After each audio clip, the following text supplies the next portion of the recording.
Welcome to RTV. నేను మీ Sivaramakrishna.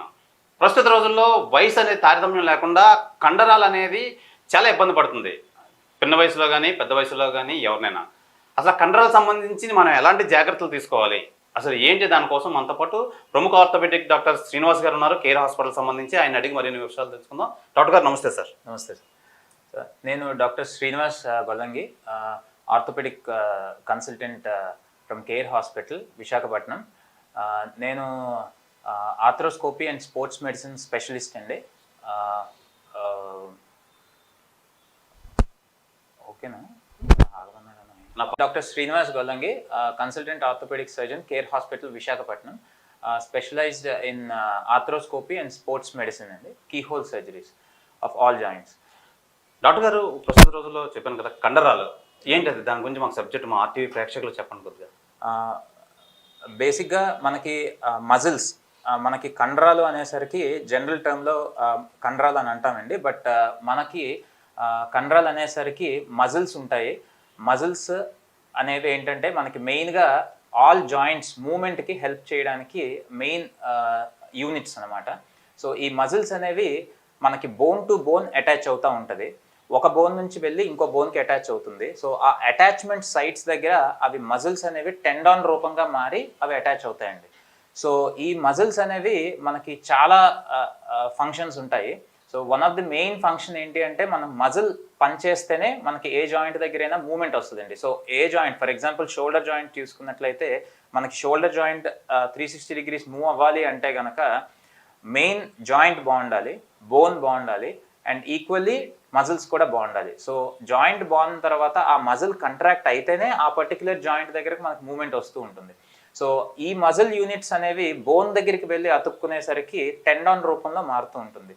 So ముఖ్యంగా shoulder జాయింట్ని తీసుకున్నట్లయితే మనకి షోల్డర్ చుట్టూ ఉండే మజిల్స్ అన్నీ కూడాను ఈ టెండాన్ యూనిట్స్ కింద మారి అవి మళ్ళీ కంబైన్ అయ్యి రొటేటర్ కఫ్ అనే ఒక యూనిట్ కింద తయారయ్యి మనకి బోన్కి అతుక్కుంటుందండి.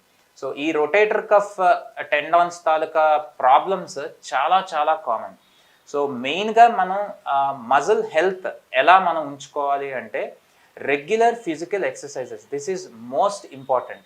సో మనం రెగ్యులర్గా ఇప్పుడు డైలీ యాక్టివిటీస్ అనేవి చాలా మారిపోయాయి. ప్రతిదీ మనం మ్యాక్సిమం మనం బాడీని వాడి చేయాల్సిన దానికంటే ఎక్కువ మొబైల్ వాడి చేసే పనులు.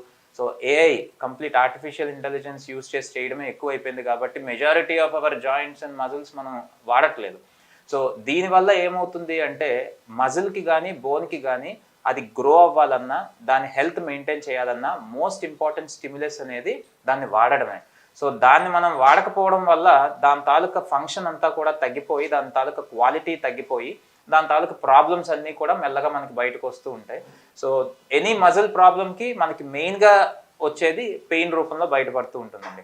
సో మోస్ట్ ఇంపార్టెంట్ ఏంటి అంటే సో మనం రెగ్యులర్ యాక్టివిటీస్ చేసుకోవాలి. సో అది తగ్గినప్పుడు at least physical activities in the form of some exercise అనేది మనం చేసుకోవాల్సి ఉంటుంది. డాక్టర్ గారు, అసలు ముఖ్యంగా ఈ మజిల్ అన్నారు కదా మీరు, ఏ ఏజ్లో వస్తుంది, అసలు దేని వల్ల వస్తుంది? అసలు మజిల్ టెండాన్ యూనిట్స్ తాలూకా డిసీజెస్ అనేది మనకి ఏ ఏజ్లో అయినా రావచ్చండి, depending upon the cause. So బేసిక్గా మోస్ట్ ఇంపార్టెంట్గా యంగ్ పేషెంట్స్లో మనకి ఏ విధంగా వస్తాయి అంటే మెయిన్గా డ్యూ టు ఇంజరీస్. అంటే ఒక రోడ్ ట్రాఫిక్ యాక్సిడెంట్ వల్ల కానివ్వండి, లేదా వాళ్ళు రెగ్యులర్గా యంగ్ పేషెంట్స్ యూజువల్లీ స్పోర్ట్స్ అవి ఎక్కువ ఆడతారు. So sports injuries, so sports injuries వల్ల కానివ్వండి, లేకపోతే సమ్ డెవలప్మెంటల్ ప్రాబ్లమ్స్ వల్ల కానివ్వండి, ఈ పర్టికులర్ ప్రాబ్లం వస్తూ ఉంటుందండి. అదే మనం తీసుకున్నట్లయితే కొంచెం ఎల్డర్లీ అంటే 40s దాటిన తర్వాత యూజువల్గా ఏంటి అంటే డీజెనరేటివ్, అంటే ఏజ్ వలన జనరల్గా కొన్ని చేంజెస్ వస్తాయి మన బాడీలో, ప్రతి టిష్యూలోనే వస్తుంది. అలానే మజిల్స్లో కూడాను ఏజ్ వల్ల కొంత డీజెనరేటివ్ చేంజెస్ అనేవి వస్తాయి. సో ఈ డీజెనరేటివ్ చేంజెస్ ఏజ్ వల్లనే కాకుండా అదర్ హెల్త్ ప్రాబ్లమ్స్, అంటే మనకున్న బీపీ వల్ల కానీ, షుగర్ వల్ల కానీ, థైరాయిడ్ ప్రాబ్లమ్స్ వల్ల కానీ, వీటన్నిటి వల్ల కూడా కొంత యాడెడ్ ఫ్యాక్టర్స్ కింద ఇవి పనిచేసి మనకి మజిల్ తాలూకా డిసీజెస్ అనేవి వస్తూ ఉంటాయండి. సో మెయిన్గా యంగ్ పీపుల్లో ఇంజరీస్ వల్ల వస్తాయి, ఓల్డ్ పీపుల్లో మనకి డీజెనరేటివ్ కండిషన్స్ వల్ల వస్తుందండి. బేసిక్గా ఇది డయాబెటిక్ వాళ్ళు ఎక్కువ సఫర్ అవుతారని చెప్పి ఒక నానుడు అయితే ఉంది, ఎంతవరకు నిజం? కరెక్ట్ అండి. అంటే యూజువల్లీ మనకి ఈ షోల్డర్ ప్రాబ్లంలో రొటేటర్ కఫ్ టేర్స్ కానివ్వండి, లేకపోతే అడ్హెసివ్ క్యాప్సులైటిస్ అంటే కామన్ లాంగ్వేజ్లో ఫ్రోజన్ షోల్డర్ అని అంటూ ఉంటారు, చాలా మందికి తెలిసే ఉంటుంది. సో ఈ రెండు ప్రాబ్లమ్స్ కూడాను మనకి పెద్ద ఏజ్ గ్రూప్లో మనకి ఎక్కువ కనిపిస్తూ ఉంటుంది. సో ఈ పెద్ద ఏజ్ గ్రూప్లోనే మనకి షుగర్ కూడా ఎక్కువ వస్తూ ఉంటుంది. సో ఈ frankly speaking sugar direct effect అంటే చాలా మినిమల్ దాని మీద సబ్జెక్టే ఉందండి. సో జనరల్గా షుగర్ పేషెంట్స్కి ఈ కొలెస్ట్రాల్ డిపాజిట్స్ ఇవన్నీ కూడా ఎక్కువ అవుతూ ఉంటుంది. సో షుగర్ ఉన్న వాళ్ళకి జనరల్గా అంటే ఇవన్నీ కామన్ ఫ్యాక్టర్స్ అనమాట. షుగర్ ఉన్న వాళ్ళు జనరల్గా పెద్ద ఏజ్లోనే ఉంటారు, వాళ్ళే జనరల్గా లావుగా ఉంటారు. సో ఈ అన్ని ఫ్యాక్టర్స్ వల్ల జనరల్గా వాళ్ళ బ్లడ్లో కొలెస్ట్రాల్ ఎక్కువ ఉంటుంది. సో ఈ కొలెస్ట్రాల్ డిపాజిట్స్ అనేవి మనకి ఈ కండరాల్లో డిపాజిట్ అవ్వడం వల్ల ఈ ఎఫెక్ట్ రావచ్చు అని కొంత సైన్స్ చెప్తుందండి. సో ఏదైనా కానివ్వండి, జనరల్గా ఈ షోల్డర్ ప్రాబ్లమ్స్ షుగర్ ఉన్న వాళ్ళలోనే రావాలనేం లేదు, బట్ యూజువల్లీ షుగర్ ఉన్న వాళ్ళలో ఎక్కువగా చూస్తూ ఉంటాం. సో చాలామంది షోల్డర్ ప్రాబ్లమ్స్తో వస్తారు, కానీ వాళ్ళకి షుగర్ ఉందా అని టెస్ట్ చేస్తే షుగర్ అప్పుడు బయటపడుతుంది. సో ఆ విధంగా కూడా మనం ఇది తెలుస్తుందండి, షుగర్ ఉందా లేదా అని కూడా రికగ్నిషన్ చేస్తుంది. డాక్టర్ గారు, ఇప్పుడు సర్వసాధారణంగా అంటే పెయిన్ కిల్లర్స్ వల్ల సమ్ డ్రాబ్యాక్స్ ఎక్కువ ఉంటాయి. వితౌట్ పెయిన్ కిల్లర్ ఈ ప్రాబ్లమ్ ఎలా అధిగమించవచ్చు? బేసిక్గా ఈ shoulder problems majority of the problems చాలా పెయిన్ఫుల్ కండిషన్స్ అండి. సో కంప్లీట్గా మనం పెయిన్ కిల్లర్స్ని అవాయిడ్ చేయడం అనేది డెఫినెట్గా కష్టం. బట్ స్టిల్ జనరల్గా మనం వీలున్నంత వరకు పవర్ఫుల్ పెయిన్ కిల్లర్స్ ఏవైతే కిడ్నీ మీద, గ్యాస్ట్రిక్ అంటే స్టమక్ మీద కానివ్వండి, లేకపోతే హార్ట్ మీద కానివ్వండి, వీటి మీద ఎఫెక్ట్ ఉండే పెయిన్ కిల్లర్స్ ఎంతవరకు వీలుంటే తగ్గించుకొని, అంటే వాటి డోసెస్ రూపంలో తగ్గించుకున్నా, ఎన్నాళ్ళు వాడామన్నా ఆ డ్యూరేషన్ రూపంలో తగ్గించుకున్నా కూడా మంచిదండి. సో అంత పవర్ఫుల్ పెయిన్ కిల్లర్స్ కాకుండా కొంచెం లోవర్ పెయిన్ కిల్లర్స్, అంటే మనకి వీటి మీద సైడ్ ఎఫెక్ట్స్ తక్కువ ఉండే పెయిన్ కిల్లర్స్ కూడా కొన్ని ఉన్నాయి. సో అవి వీలున్నంత వరకు మనం వాడుకోవచ్చు, ఎందుకంటే ఆ పెయిన్ చాలా సివియర్గా ఉంటుంది. కంప్లీట్ పెయిన్ రిలీఫ్ లేకుండా పేషెంట్ అన్కంఫర్టబుల్గా ఉంటారు కాబట్టి ఖచ్చితంగా పెయిన్ రిలీఫ్ మనం అది ఇస్తాము. But majority of the times topical agents అంటే ఆయింట్మెంట్స్ కానీ, స్ప్రేస్ కానీ, ఫిజియోథెరపీతో కానీ, రెగ్యులర్ ఎక్సర్సైజ్తో కానీ చాలా వరకు పెయిన్ మనం కంట్రోల్ చేసుకోవచ్చండి. సో ఇవి వాడుకుంటే మనకి ట్యాబ్లెట్స్ యూసేజ్ కొంతవరకు తగ్గుతుంది. సో ఏదైనా కానివ్వండి, ప్రొలాంగ్డ్గా అంటే నెలల తరబడి, వారాల తరబడి మాత్రం పెయిన్ కిల్లర్స్ దయచేసి వాడకూడదు, బికాస్ దానివల్ల అదర్ సైడ్ ఎఫెక్ట్స్ వస్తాయి.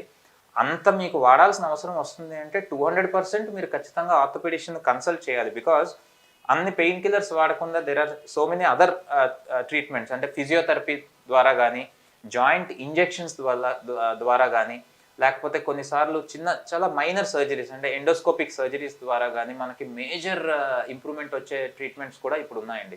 సో అవన్నీ విడిచిపెట్టేసి మనం పెయిన్ కిల్లర్స్ వెనకనే ఉంటే కనుక మనకి అదర్ ప్రాబ్లమ్స్ వచ్చే అవకాశాలు ఎక్కువ ఉంటాయి. అంటే చాలామంది డాక్టర్లు చెప్తుంటూ ఉంటారు, సర్వసాధారణంగా ఈ ఫిజియోథెరపీ కీలక భూమికి పోషిస్తుంది డాక్టర్లు. మీరేం చెప్తారు ఫిజియోథెరపీ? 200% అది కరెక్ట్ అండి. ఫిజియోథెరపీకి చాలా రోల్ ఉంది. ఇన్ఫ్యాక్ట్ మా హాస్పిటల్లో వీ హ్యావ్ కంప్లీట్లీ ఒక సెపరేట్ ఫిజియోథెరపీ డిపార్ట్మెంటే ఉంది విత్ ఎంటైర్ టీమ్. సో మెయిన్గా ఏంటి అంటే మనకి ఈ ఫిజియోథెరపీ అనేది మజిల్ హెల్త్కి చాలా ఇంపార్టెంట్ అండి. నేను మీకు ముందరే చెప్పాను, మజిల్ కనుక నార్మల్ హెల్త్ మెయింటైన్ చేయాలి అంటే మనం ఎప్పుడూ కూడా ఆ జాయింట్ మూవ్ చేస్తూనే ఉండాలి, ప్రాపర్గా ఆ పర్టికులర్ మజిల్స్ పనిచేసేటట్టు ఆ మూమెంట్స్ చేయాలి. అది మనకి ఫిజియోథెరపీలో హెల్ప్ చేస్తుందండి. సో ఫిజియోథెరపీలో మెజారిటీ మొబిలైజేషన్ ఎక్సర్సైజెస్ అంటాం, అంటే ఆ పర్టికులర్ జాయింట్ని అన్ని యాంగిల్స్లో మూవ్ చేసే ఎక్సర్సైజెస్. అట్లానే స్ట్రెంథనింగ్ ఎక్సర్సైజెస్, ఆ పర్టికులర్ మజిల్స్ని బలపరిచే ఎక్సర్సైజెస్ ఉంటాయి. అలానే స్ట్రెచ్చింగ్ ఎక్సర్సైజెస్, పర్టికులర్ మజిల్స్ని స్ట్రెచ్ చేసి స్టిమ్యులస్ ఇచ్చి దాన్ని హెల్త్ ఇంప్రూవ్ చేసేటట్టు ఆ ఎక్సర్సైజెస్ కూడా ఉంటాయి. ఇవన్నీ కాకుండా there are many modalities in physiotherapy which can help in pain relief which are safe. అంటే పెయిన్ కిల్లర్స్ ఉండేటట్టు కానీ, హీట్ థెరపీ కానీ, ఇవేమైనా వాడుకుని మనం పెయిన్ రిలీఫ్ తెచ్చుకున్నట్లయితే డోసేజెస్ ఆఫ్ పెయిన్ కిల్లర్స్ తగ్గించుకోవచ్చు.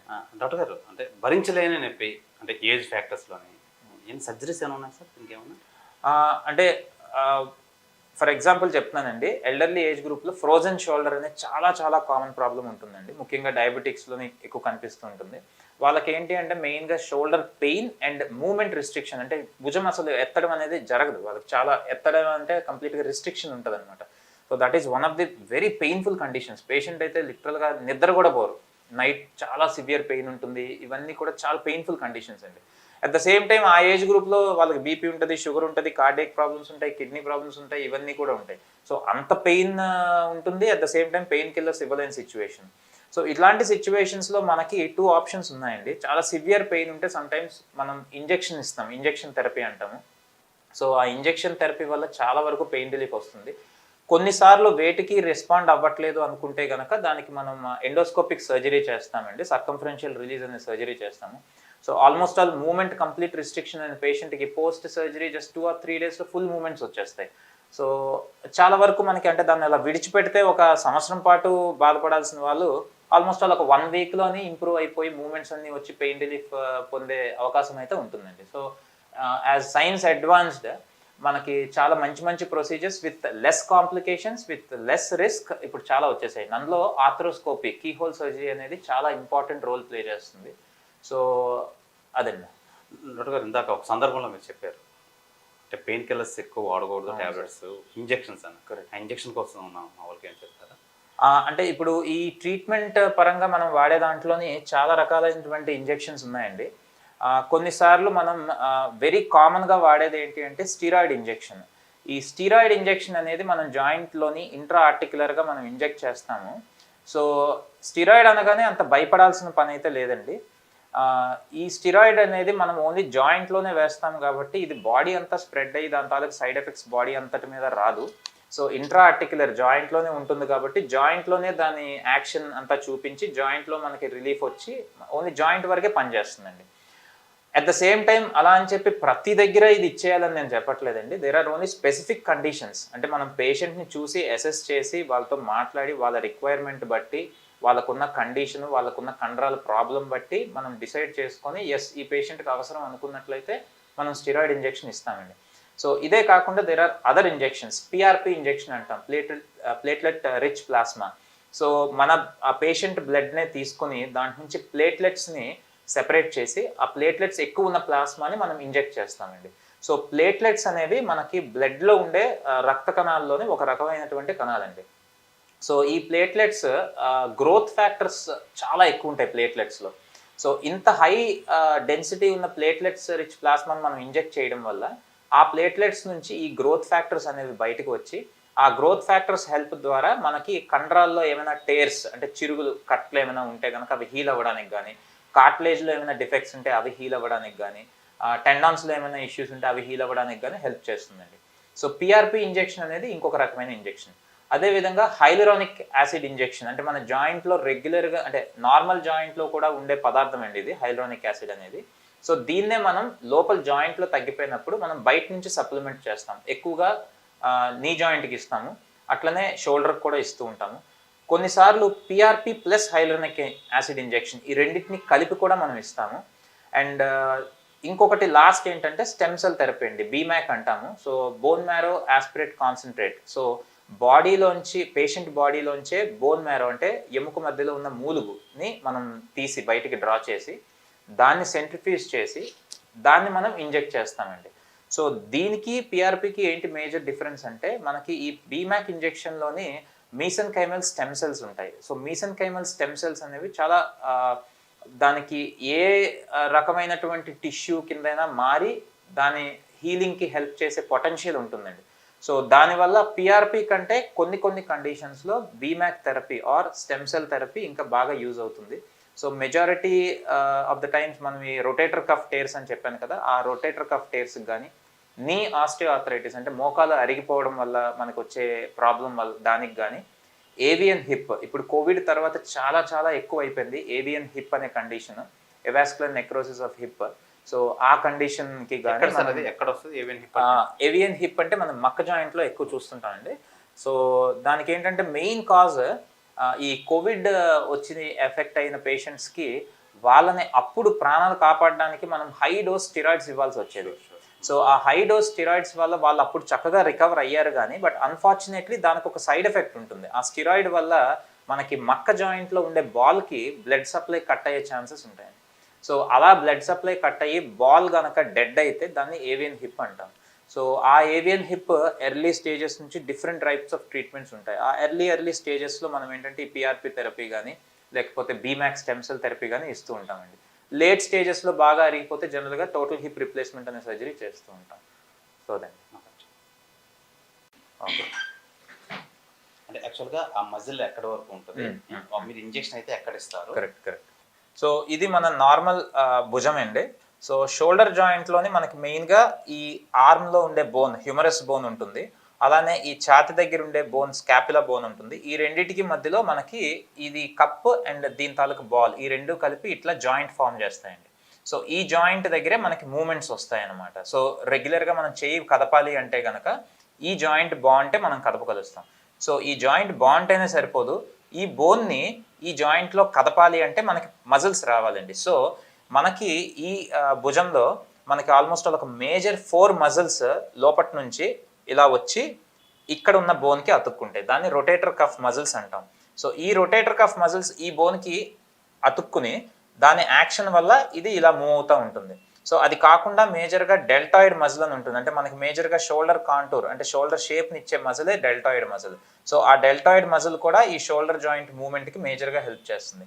సో నేను ముందు చెప్పిన రొటేటర్ కఫ్ మజిల్స్ ఏవైతే ఉన్నాయో ఆ 4 మజిల్స్, ఆ 4 మజిల్స్ మేజర్ కాజ్ ఆఫ్ ఈ ప్రాబ్లమ్స్ అండి. మజిల్ ప్రాబ్లమ్స్ మేజర్గా వచ్చేది దానికే. సో వాటిని మనం రెగ్యులర్గా ఎక్సర్సైజ్ చేయాలి అంటే స్పెసిఫిక్ ఫిజియోథెరపీ ఎక్సర్సైజెస్ ఉంటాయి. రొటేటర్ కఫ్ స్ట్రెంథనింగ్ ఎక్సర్సైజెస్ అని అంటాము. సో ఈ పర్టిక్యులర్ మజిల్స్ని మనం స్టిమ్యులస్ ఇచ్చి చేయాలి అంటే థెరా బ్యాండ్స్ అంటే ఎలాస్టిక్ బ్యాండ్స్ ఉంటాయి. ఆ బ్యాండ్స్తో కానివ్వండి లేదంటే లైట్ వెయిట్ డంబుల్స్తో కానివ్వండి యూస్ చేసుకొని రొటీన్గా మనం ఆ మజిల్ ఎక్సర్సైజెస్ చేసుకున్నట్లయితే ఖచ్చితంగా ఈ షోల్డర్ తాలూకు ప్రాబ్లమ్స్ డెఫినెట్గా తగ్గుతాయండి. బికాస్ షోల్డర్కి ఈ రొటేటర్ కఫ్ మజిల్స్కి మనం చేయలేం. రొటీన్గా మనం చేసే యాక్టివిటీస్లోని ఆ మజిల్స్కి యాక్షన్ అంటే స్టిమ్యులస్ వెళ్దు. ఇంకా మనం రొటీన్గా చేసే పనులకి ఆ మూమెంట్స్ మనం వాడమండి. సో అందుకని దాన్ని ఫిజియోథెరపీ ఎక్సర్సైజెస్ రూపంలో కానివ్వండి లేకపోతే మనం అదర్ ఎక్సర్సైజెస్ రూపంలో కానివ్వండి దానికి స్టిమ్యులస్ ఇస్తే మనకి షోల్డర్ ప్రాబ్లమ్స్ అనేవి డెఫినెట్గా బాగా తగ్గుతాయి. బికాజ్ ఇవి ఆల్రెడీ వచ్చిన పేషెంట్స్కి కూడాను ఈ బ్యాండ్ ఎక్సర్సైజెస్ స్టార్ట్ చేసిన తర్వాత చాలా డ్రాస్టిక్గా ఇంప్రూవ్ అవుతారు వాళ్ళు. మోర్ దాన్ ఈ టాబ్లెట్స్ పెయిన్ కిల్లర్స్ వీటన్నిటికంటే నేనైతే ఆ ఫిజియోథెరపీ వల్ల వచ్చే ఎక్సర్సైజెస్ వల్ల వచ్చే ఇంప్రూవ్మెంటే ఎక్కువ అని నేను ఎప్పుడు బిలీవ్ చేస్తాను. పేషెంట్స్ కూడా అట్లనే రెస్పాండ్ అవుతూ ఉంటారండి చక్కగా చేసుకుంటే. సార్ ఒకవేళ ఇంజెక్షన్ అయితే ఎక్కడ ఇస్తారు? సో పర్టికులర్గా దీనికి షోల్డర్ జాయింట్కి 2 ఏరియాస్లో మనం ఇంజెక్షన్స్ ఇవ్వాల్సి ఉంటుందండి డిపెండింగ్ అపాన్ ద ప్రాబ్లం. ఒకటి మేజర్ షోల్డర్ జాయింట్ ఇక్కడ ఉంటుంది. అలానే ఈ రొటేటర్ కఫ్ మజిల్స్ అనేవి ఒక సబాక్రిమల్ స్పేస్ అంటే ఒక స్పేస్ నుంచి వస్తాయండి. సో దానికి సబాక్రిమల్ స్పేస్ అని ఒకటి ఉంటుంది. అలానే ఇక్కడ ఈ కాలర్ బోన్కి ఈ స్కాపులాకి మధ్యలో ఏసీ జాయింట్ అని ఒకటి ఉంటుంది. ఆ ఏసీ జాయింట్ ఆర్థరైటిస్ అంటే ఆ ఏసీ జాయింట్ అరిగిపోవడం వల్ల దానికి ఇంజరీ రావడం వల్ల కూడా దాని పెయిన్స్ కూడా షోల్డర్ పెయిన్స్ కింద మనకి ప్రెజెంట్ అవుతూ ఉంటాయి. సో జనరల్గా షోల్డర్ జాయింట్లోకి ఇంజెక్షన్ ఇవ్వాలంటే ఈ వెనక భాగం నుంచి మనం సిరంజ్ వాడి మనం జాయింట్లోకి ఇస్తామండి. సో ఈ ఏరియాలో మనకి జనరల్గా ఈ ఏరియాలో మనం స్టార్ట్ చేసి జాయింట్లోకి సూది పెట్టి మనం ఇంజెక్షన్ ఇస్తూ ఉంటాం. కొన్నిసార్లు ఇక్కడ ఓన్లీ సబాక్రిమల్ స్పేస్లో ఇవ్వాలి అనుకుంటే ఈ సైడ్ నుంచి కూడా మనం ఇంజెక్షన్ ఇవ్వచ్చండి. ఏసీ జాయింట్కి ఇంజెక్షన్ ఇవ్వాలి అంటే అది బాగా సబ్క్యూటేనియస్ అంటే బాగా పైనే ఉంటుంది కాబట్టి డైరెక్ట్గా ఈ ఏరియాలో మనం ఏసీ జాయింట్కి ఇస్తాం. సో ఐదర్ ఇక్కడ నుంచి కానీ మనం షోల్డర్ జాయింట్లోకి డిపెండింగ్ అపాన్ ద ప్రాబ్లం మనం ఇంజెక్షన్స్ ఇవ్వాల్సి వస్తుందండి. థ్యాంక్ యూ డాక్టర్ గారు, మీ అమూల్యమైన సమయం మాకు మా ఆర్టీవీ ప్రేక్షకులకు కేటాయించారు. ఎన్నో డౌట్స్ క్లారిఫై చేశారు. మరిన్ని ఆర్థోపెడిక్ అప్డేట్ కోసం మిమ్మల్ని తరచూ కాంటాక్ట్ చేస్తుంటా ఉంటాం. ఇది కండరాలకు సంబంధించి మజిల్ సంబంధించి అనేక సందేహాలు కోసం డాక్టర్ గారు మనకి డౌట్ క్లారిఫై చేశారు. మరిన్ని హెల్త్ అప్డేట్ కోసం చూస్తూ ఉండండి ఆర్టీవీ హెల్త్ ఛానల్. కెమెరామెన్ సుధాకర్తో Sivaramakrishna, RTV, Visakha Care Hospital నుంచి.